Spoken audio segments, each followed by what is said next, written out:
लेकिन भक्तों को दिखाना है मूल्य कट रहा है, मूल्य कट रहा है, मूल्य कट रहा है, भक्त खुश हो जाता है। संतों को यही चाहिए कि बस मूल्य कटते रहे, भारत कैसी तैसी लग जाए, पेट्रोल 1000 के पार, कुछ भी। अगर मेरा संविधान ये वाली बात कह रहा है कि वहाँ पर मंदिर है, आप फौरन तोड़ दीजिए, सबसे पहले मैं जाऊंगी, लेकिन सिद्ध करिए। कोई भी भगवा चोला पहनता है आके उत्पाद मचा देता, ये कर देंगे, मुसलमान को मार देंगे, तुम्हारे बाप का राज चल रहा है, मारोगे मारो, सबका साथ सबका सर्वनाश। भारत प्रगति कर रहा है, डेवलपमेंट कर रहा है, विश्व गुरु बना है, काय में? रेप में, किसानों को मारने में, जवानों को मारने में, महिलाओं के सम्मान को बिल्कुल ध्वस्त करने में, इसमें नंबर 1 बना है। आप बताए कौन सेफ है? महिला सेफ है, पत्रकार सेफ है? आपको तो खुद मार देते हैं, आए दिन आप लोग जेलों में चढ़ रहे होते हैं। बाबरी मस्जिद जो मैटर था उस टाइम मुसलमान या सब लोग सोचे कि चलो एक ऐसा इशू है देश का कि ये अक्सर कभी राइट्स हो रहे कभी कुछ हो रहे, तो मुसलमान भी साइलेंट हो गए कि चलो यार ठीक है, सुप्रीम कोर्ट ने आस्था पे दिया, कुछ नहीं बोला, एक्सेप्ट कर लिए। लेकिन अब ऐसे ही अगर करते रहेंगे तो आज जो है जैसे बाबरी मस्जिद है, फिर ज्ञानवापी है, फिर मथुरा आ जाएंगे, फिर न जाने कितने सारे, कुतुब मीनार है, ताजमहल है, जामा मस्जिद है, बहुत सारे ऐसे इशूज हैं जो इनको मिलेंगे, तो कहीं ना कहीं इससे देश में नफरत पैदा होगा। आस्था के नाम पे फैसले नहीं होते। भारत अगर दुनिया का सबसे बड़ा लोकतांत्रिक देश है जो संविधान से चलता है, तो संविधान में आस्था नहीं आती, वहाँ पर तथ्य आते हैं, सबूत आते हैं, आस्था नहीं आती कि आप हमारी हर मस्जिद को तोड़ देंगे आस्था के नाम पर। ऐसा नहीं होना चाहिए। महंगाई पे बात नहीं करेंगे, बेरोजगारी पे बात नहीं करेंगे, वो चीन घुसकर बैठ गया हमारे यहाँ, वहाँ बात नहीं करेगा, पता नहीं वो लाल पीली नीली आके कहाँ गारत हो गई। तो मोदी जी की दूर की नजर हमेशा काम करती है, पास में भारत में ऐसी तैसी मार दी, काम नहीं करती। तो सबसे बड़ा देशद्रोही हमारा चौथा स्तंभ ये मीडिया, जहाँ 16 जिहादी एंकर बैठ के सुबह शाम नफरतें परोसते हैं, और आज इनकी नफरतें भारत के मुसलमानों को जेनोसाइड की तरफ ले गई हैं। अच्छा लगा कि आपने मुझे बताया कि मैं एक सामाजिक कार्य करता हूँ, लेकिन सिर्फ ये कि मैं मुस्लिमों के साथ खड़ी रहती हूँ, ये मेरे साथ ज्यादती हो जाएगी। मैं सबके ज्ञानवापी के साथ भी मैं मुसलमानों के साथ नहीं खड़ी, मैं वहाँ संविधान के साथ खड़ी हुई हूँ। अच्छा, राइट। कि अगर मेरा संविधान ये वाली बात कह रहा है कि वहाँ पर मंदिर है, आप फौरन तोड़ दीजिए, सबसे पहले मैं जाऊंगी, लेकिन सिद्ध करिए। सवाल ये भी उठता है जब वो 300 साल पुरानी मस्जिद है और बीजेपी तीसरी बार सत्ता में आई, पहले सन 2002 में आई, फिर 14 में आई, और फिर दोबारा आई, तो एकदम से वो कौन सी दवा थी है, वो कौन सी दवा खा के नींद से एकदम बेदार हुए और इनको ख्वाब में आया कि यहाँ पर जो है ज्ञानवापी मंदिर था और मस्जिद नहीं थी। तो ये जो पॉलिटिक्स कर रहे हैं, ये सारी की सारी पॉलिटिक्स ये है कि सही मायने में आरएसएस को सन 2023 में 100 साल हो जाएंगे, उसका ड्रामा। इनके पास मुद्दे दिखाने के लिए कुछ है नहीं, भारत की ऐसी तैसी मार दी, पूरा भारत बेच डाला, कंगार कर डाला, लेकिन भक्तों को दिखाना है मूल्य कट रहा है, मूल्य कट रहा है, मूल्य कट रहा है, भक्त खुश हो जाता है। संतों को यही चाहिए कि बस मूल्य कटते रहे, भारत की ऐसी तैसी लग जाए, पेट्रोल 1000 के पार, कुछ भी। तो अब उसको तड़का लगाने के लिए आप देखिए उत्तर प्रदेश के इलेक्शन में इन्होंने क्या कहा कि मथुरा काशी बाकी है, यानी इन्होंने पहले एक प्लान बना रखा था। और जिस तरह राम मंदिर पे इन्होंने उत्पाद मचाया, राम मंदिर बन गया, चलिए जो भी कर रहे हैं ड्रामा, वहाँ पर 2 रुपए की ज़मीन जो 2-2 हज़ार की बेची गई, जो घोटाले हुए।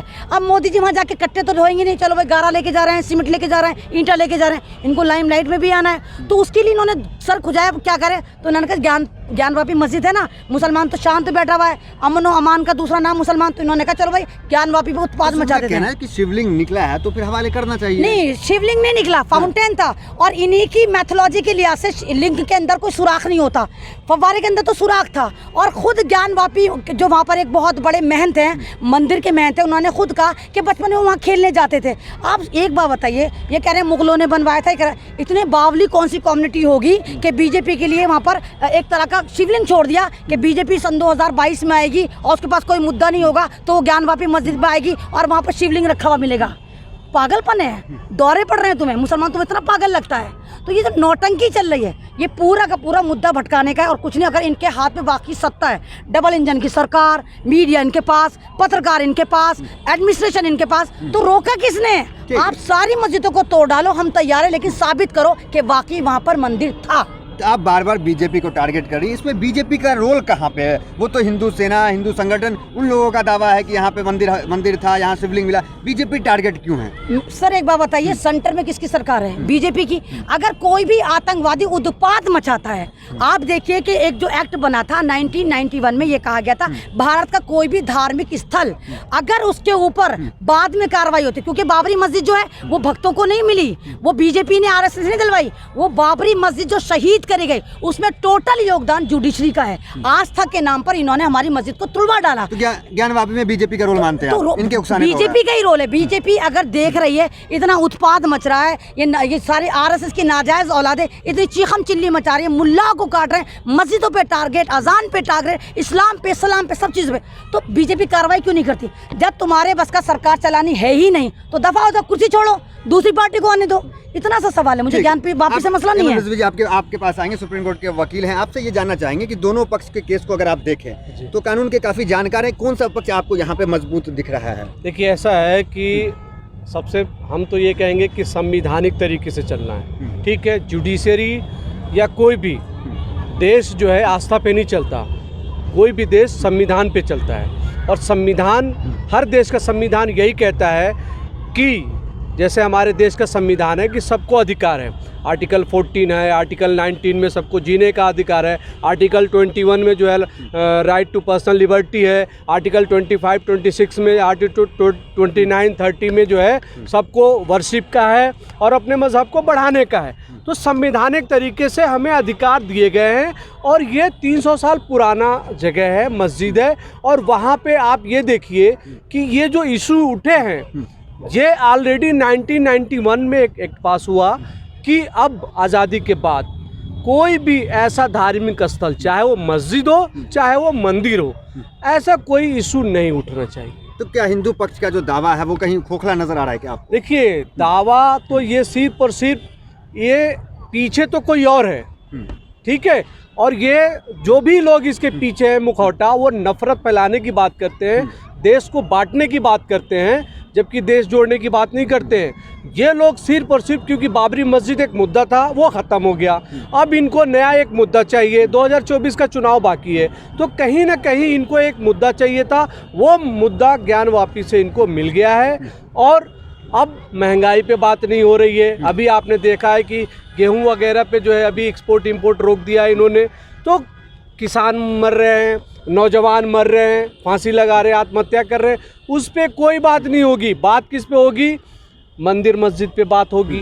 ठीक है, नहीं तमाम कानूनी पेच को समझते हुए आपको क्या लग रहा है, कोर्ट को आखिर क्या किस रूप में देखना चाहिए? देखिए, कोर्ट जो है, कोई भी कोर्ट हो, अभी जैसे सुप्रीम कोर्ट ने ऑर्डर किया है कि जो डिस्ट्रिक्ट कोर्ट है वाराणसी, वो उसको देखेगा। तो कोर्ट जो भी कुछ देखता है, तो कोर्ट ये है कि एविडेंस देखती है, ठीक है। अभी रिपोर्ट आई है, रिपोर्ट के बाद एविडेंस कलेक्ट हुए हैं, उस एविडेंस के बाद जो है कोर्ट डिसीजन लेगी। हम और आप, चाहे कोई भी, हम पहले नहीं कह सकते कि वहाँ मस्जिद अभी जैसे है, नमाज पढ़े जा रहे हैं, तो वहाँ पे वो जो जैसे शिवलिंग का दावा कर रहे हैं, तो आप ऐसे नहीं दावा कर सकते कि शिवलिंग वहाँ पे है। ये तो कोर्ट के एविडेंस के बेस पे ऑर्डर देगा, जजमेंट देगा, तब पता चलेगा कि क्या है एग्जैक्ट। देखिए, हिंदू पक्ष तो काफी खुश है, उन्हें तो कह रहा है कि सारा सुराग मिल गया, सारा सबूत मिल गया। हिंदू पक्ष तो गदगद है। देखिए, ऐसा है कि जब रिपोर्ट, आप जो भी सर्वेयर गए थे, कमिश्नर गए थे, तो जब उस रिपोर्ट को उन्होंने ओपन किया नहीं, तो कैसे किसी को पता चल जाएगा कि वहाँ पे ये एविडेंस पाया गया? जहाँ कि नंदी जो होते हैं, नंदी भगवान जो होते हैं, वो शिवलिंग की तरफ देखते हुए हमेशा देखते हैं। और यहाँ पे जो ज्ञानवापी के सामने मंदिर था, उसमें नंदी जी जो है वो मस्जिद की तरफ देख रहे, तो ये भी बहुत बड़ा सबूत है। देखिए, ऐसा है कि ये तो आपको मैं ये भी कह दूं कि बहुत सारे धार्मिक उसमें ये भी कहा गया कि शिवलिंग जो है योनि के साथ होता है, तो योनि तो वहाँ पे नहीं है। कहीं भी आप देखेंगे, जहाँ भी शिवलिंग होगा हिंदुस्तान के अंदर या दुनिया में, वो योनि के साथ होता है, तो वहाँ तो कोई योनि नहीं है, तो फिर वो कहाँ से शिवलिंग वहाँ पे आ गया? कहा तो ये जा रहा है कि 83 फीट की बताया जा रहा है कि वहाँ पे दूरी है। मैं वही तो कह रहा हूँ आपको कि अभी तक जो भी एविडेंसेस हैं, हम लोग को जो दिखाया जा रहा है, जो मीडिया पे हम लोग देख रहे हैं, अभी जो सर्वे हुआ है, उस सर्वे की रिपोर्ट ओपन तो हुई नहीं है, वो कोर्ट में अभी सबमिट किया गया है। अब कोर्ट उस एविडेंस के बेस पे डिसाइड करेगा, ठीक है, कि वहाँ पे की तरह आस्था के नाम पे डिसीजन दे दिया तो क्या होगा? देखिए, हम सभी मुसलमानों का ये कोर्ट से एक रिक्वेस्ट है कि हमारा जो देश है ना, वो संविधान पे चलता है, आस्था पे नहीं चलता है। तो जो भी जजमेंट हो, मैं कहता रहा हूँ कि जो भी ठीक है, एक बाबरी मस्जिद जो मैटर था उस टाइम मुसलमान या सब लोग सोचे कि चलो एक ऐसा इशू है देश का कि ये अक्सर कभी राइट्स हो रहे हैं कभी कुछ हो रहे हैं, तो मुसलमान भी साइलेंट हो गए कि चलो यार ठीक है, सुप्रीम कोर्ट ने आस्था पे दिया, कुछ नहीं बोला, एक्सेप्ट कर लिए। लेकिन अब ऐसे ही अगर करते रहेंगे तो आज जो है जैसे बाबरी मस्जिद है, फिर ज्ञानवापी है, फिर मथुरा आ जाएंगे, फिर न जाने कितने सारे कुतुब मीनार है, ताजमहल है, जामा मस्जिद है, बहुत सारे ऐसे इशूज़ हैं जो इनको मिलेंगे। तो कहीं ना कहीं इससे देश में नफरत पैदा होगा और भाईचारा खत्म होगा। ठीक है, इमन रिजवी जी आपसे अगर जानना चाहें तो ये जो खोदने का प्रक्रिया लगातार चल रहा है, कोर्ट में PIL डाल दिया जाता है और अभी खबर आ रही है कि कुतुब मीनार जो है उस पर खुदाई की मांग उठ गई है कि वहाँ भी मंदिर है। नहीं, एक बात आप ये बताइए, मैं फिर भी ये कह रही हूँ, जब से इनकी सरकार है इन्हें पहले क्यों नहीं पता चला? आप ये बताइए, भारत की जो इकोनॉमी है वो इस बात पे भी डिपेंड है कि हमारे यहाँ फॉरेनर आते हैं, फॉरेनर कुतुब मीनार, लाल किला, ताजमहल यही देखने आते हैं, शिवलिंग तो कोई देखने नहीं आता।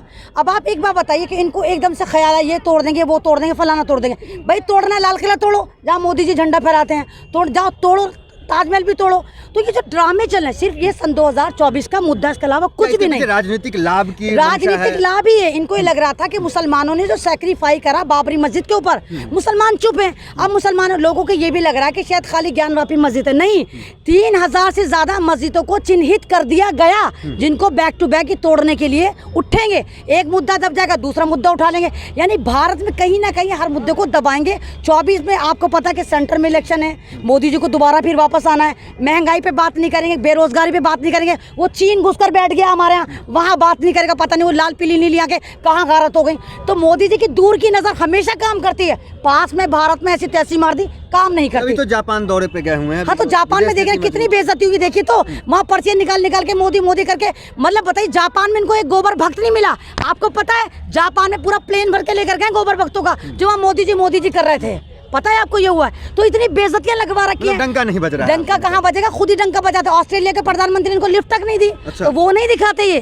तो यहाँ पर मीडिया का रोल बहुत खराब है। जो हमारा चौथा स्तंभ है ये बिल्कुल गिर गया है अपने अखलाक से। तो सीढ़ी से उतरते हुए तस्वीर नहीं देखा आपने, जो प्रधानमंत्री सबको लीड कर रहे थे? वो सारे फर्जीवाड़े हैं जो उनको दिखाना चाहिए वो नहीं दिखाते।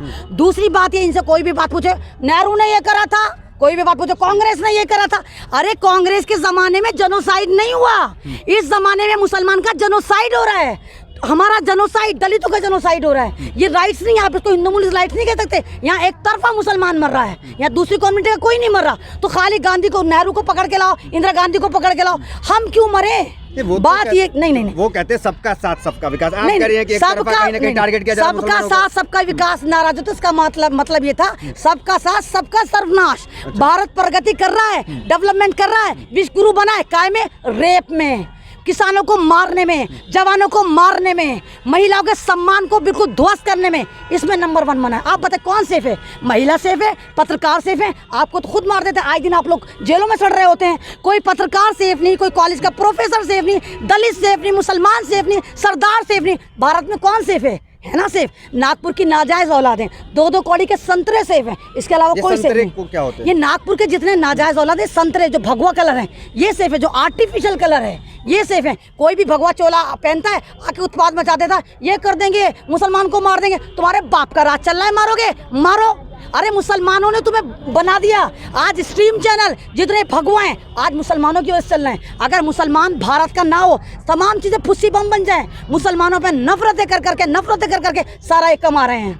तो उन्हें आप राष्ट्रवादी नहीं मानेंगे? आप बताइए, राष्ट्रवादी हैं जो संसद सजा के अधर्मी ये कह रहे हैं मुसलमान महिलाओं का बलात्कार करो, आपको वो राष्ट्रवादी लगते हैं? जो कह रहे हैं मुल्लाओं को काटो, तलवारें बांटी जा रही हैं, आपको वो राष्ट्रवादी लग रहे हैं? वो देशद्रोही हैं। और सबसे बड़ा देशद्रोही हमारा चौथा स्तंभ ये मीडिया, जहाँ 16 जिहादी एंकर बैठ के सुबह शाम नफरतें परोसते हैं। और आज इनकी नफरतें भारत के मुसलमानों को जेनोसाइड की तरफ ले गई हैं। और अमेरिका की बड़ी बड़ी ऑर्गेनाइजेशन कह रही है भारत में मुसलमानों का जेनोसाइड होना शुरू हो चुका।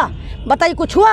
प्रधानमंत्री कुछ बोलते हैं मुसलमानों के लिए? ज्ञानवापी पे क्या लगता है, क्या फैसला आपके हक पक्ष में आएगा लगता है? अगर सर्वे हिंदुस्तान की ही टीम से करवाया गया, नहीं आएगा। आप करवाइए, आप जापान से करवाइए। कैसी बात कर रहे हैं आप आपको जापान से अपने देश की एजेंसियों पे भरोसा नहीं है? हमारी देश की एजेंसी ने तो हमारा सत्यानाश पीट रखा है। अच्छा। इन्होंने ही सत्यानाश पीट रखा, टके टके पे बिक जाते हैं। दो दो कौड़ी की एजेंसी है सारी, संविधान बिक गया। आप खुद बताइए, 4 चीफ ऑफ जस्टिस ने हिंदुस्तान के कहा कि भारत का संविधान खतरे में। मैंने नहीं कहा, मैं तो खुद कह रही हूँ कि भारत के संविधान का बलात्कार, भारत की महिलाओं का बलात्कार, दुहाई दी जाती है भारत के लोकतंत्र की। कैसी बात कर रहे हैं? दुहाई दी जाती थी, अब तो संविधान खत्म हो रहा है। भगवा कलर के संविधान लेकर आ गए, दलितों की ऐसी तैसी।